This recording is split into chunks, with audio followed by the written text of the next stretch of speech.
我的公公布莱恩在中国行窃被抓，咋回事呢？这还得从我婆婆温迪太抠说起。这么多年呢，温迪来中国送礼的方式可以说一直很节能减排。年30晚上，非常隆重掏出一盒饼干给我爷我奶，感谢他们的盛情款待，让翟奥达在中间当翻译。翟奥达跟我爷说：“太爷爷，我的奶奶让你把你喜欢的挑出来。”我爷说：“我不饿。”翟奥达说：“我的奶奶说快点挑。”我爷说：“你告诉你奶，她太热情了，我都爱吃，不用挑。”翟奥达说：“我奶说，但是这饼干有60块，其中20块是你的，剩下40块是送给其他2个人的。你已经吃了1块，还有19块，你快点挑，因为他一会儿就要走了，盒子得带走。”哎呦我的妈！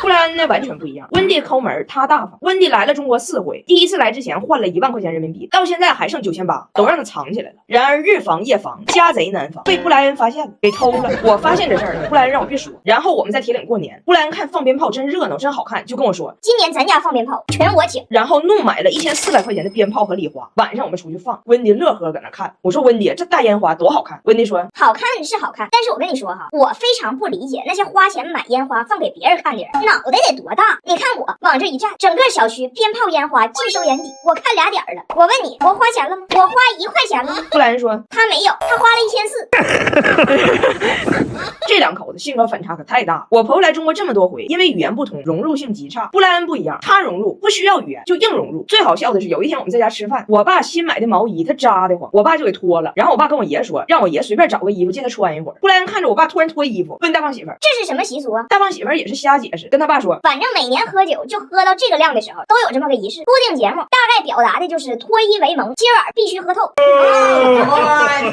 布莱恩说，我虽然听不懂啥叫喝透，但是面对热情，我从不 say no。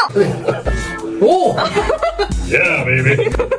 这顿饭喝了2瓶好酒，都是布莱恩把温迪的钱偷出来买的。酒喝差不多了，温迪劝布莱恩快点走，布莱恩说酒没喝完呢，不走。温迪说没喝完呗，不是你的酒。然后我给你们重现一下当时的布莱恩啊。假如说，我说假如我说这个酒就是我们的酒，你的钱买的，1100一瓶，你会怎么样呢？温迪说我会掐死你。布莱恩吹牛。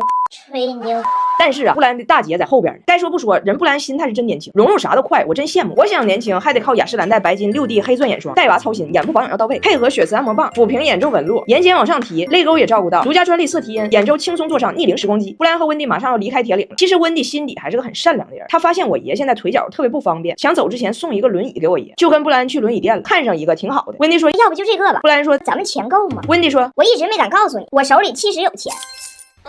布莱恩说我一直没敢告诉你，你手里其实没有。 I don't think we have enough money。哎呦我的妈！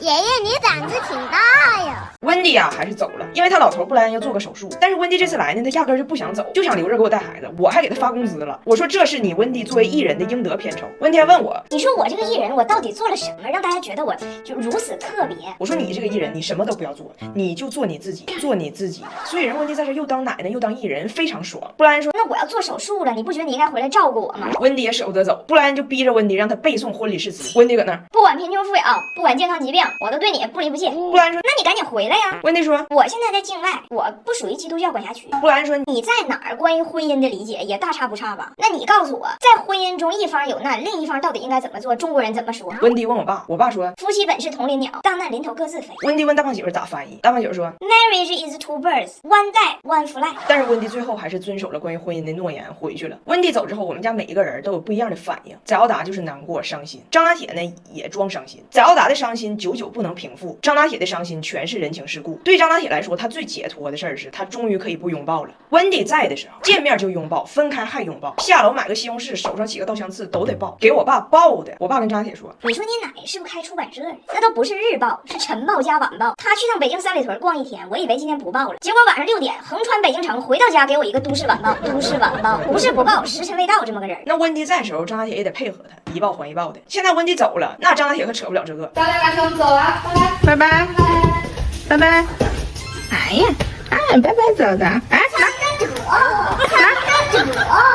我爸的反应呢，就是和大胖媳妇一起策划了一个全头宴。因为温迪在的时候不让吃动物脑袋，不让看动物眼睛，还不能吃他认为可爱的小动物。现在温迪走了，我爸和 Jamie 整这个大宴，叫出头之日。摇头，这是镜头，好的。来，咱们大快朵颐啊！满意，吃它，吃它。温迪要是在，他肯定只吃干巴面包。温迪的干巴面包不止费拿铁，还费番茄酱呢，吃啥都得蘸点。幸亏我家常备味好美番茄沙司，一瓶含10个番茄，浓郁番茄味，酸甜可口，全家都爱吃，零添加，配方干净，是我家佐餐首选。挤一挤不怕孩子们剩饭，真省心。大胖媳妇在他妈离开之后，抱着100多个裤衩子发呆。我说咋的了？他说我当年离开加拿大的时候，我妈给我买了20个裤衩子给我送行。后来每次我妈来中国，每次给我带的礼物没有别的，都是20个裤衩子，20个裤衩子。他不说他自己抠，他说他心疼他儿子胖，穿衣服磨裆费裆。大胖媳妇一边看着手机里他妈妈的影像资料，一边看着面前这一批7、8年前的老裤衩子，说这让我想起了一首中文歌，当你老了。你老了。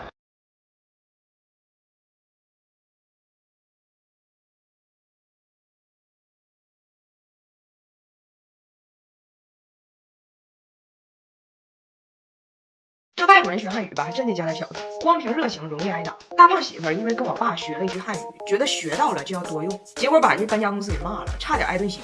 咋回事呢？俺家最近非常着急要搬家，因为房东把这房子给卖了，新的买主呢就很着急要装修，就天天劝我们，你们能不能赶紧搬，能不能赶紧搬？为了保证孩子上学方便呢，我们就在同一个小区找的新家，新宅跟故居就隔了3栋楼。你说这距离吧，它但凡远一点，你还能雇个搬家公司用车拉。这俩地方呢，距离不超过35米，就只能找那种收纳公司用小车给你平移搬家。我以为能更便宜呢，就上网找这种服务叫日式搬家，说都给你分好类，归纳好，你啥也不用操心。说的可好了，而且上门就认出来俺家人了。你不是大胖媳妇吗？我认识你。然后转身评估，报价14000。大胖媳妇一听疯了，问我他认识我，难道不认识我妈吗？你给温迪14000，他能把北京朝阳区都给你收纳了，这钱花的可太大脑袋了。你赶紧让他走，逼我撵走了收纳公司。大胖媳妇说他坚决要自己搬，此刻就开始运。然后我爸就不让，我爸呢查了万年历，说今天不适宜搬家。大胖媳妇完全没听说过这种讲究，就问我爸为什么。我爸说确切的说，人写的是今天诸事不宜。大胖媳妇说什么是诸事？我爸说诸事就是所有事，诸在汉语中指所有，诸事不宜，诸有此类，烽火戏诸侯。大胖媳妇听懂了诸指所有的汉语用法，但并没有懂背后的习俗。同城购物买了一个超市的购物车，晚上天一摸黑就开始自己搬。趁我爸不注意，他把小的东西都放购物车里，在地下车库搬了10多趟，但是发现大件他确实搬不动，然后自己联系某搬大件的公司，约了3个师傅帮他过来搬床什么的大家具。我爸都快睡觉了，大胖媳妇过来了，老丈人你起来，人家要来搬床了。我爸说谁来了？大胖媳妇说猪来了，猪来了。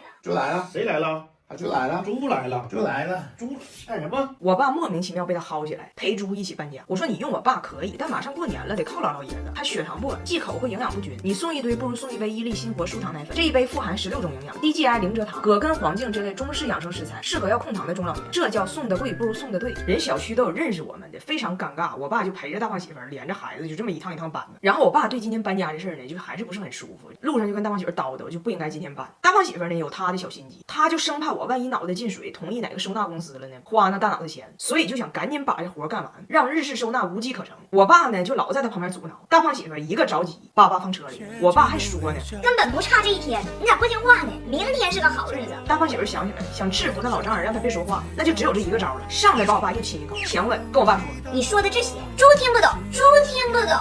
今天 already 搬完一半了 ，no matter 你说啥，12点之前我要把猪搬完，我要把猪搬完。